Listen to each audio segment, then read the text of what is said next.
my Gen Zs, why are you guys engaging without protection? I've been following the conversation during the weekend na nikajiuliza, why is it that young people are messing their lives? How are you going out for a party and you end up with someone you had not planned to?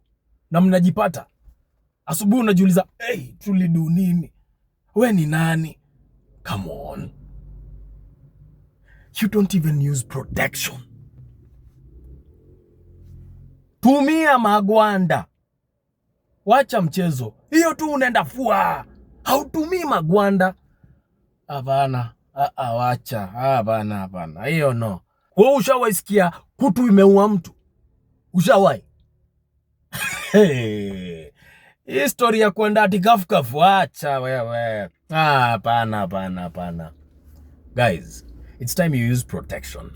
Na even if you're using protection, si mtu tu hivi mnaenda mnapatana mnasema tukule nyama hapa tuende hivi. No. Let's love ourselves. Jipende kwanza. Jipende kwanza. Hiyo pombe itashuka asubuhi utaregret. Hizo unavuta zitashuka utaanza kuregret, huyu ni nani, nilifanya nini? You know?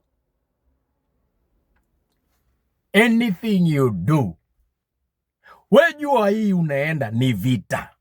Hivi unaenda ni vita. Ni kama ya military. Ni kama yani unaenda mining. You know, a mine is called migodi, si ndio?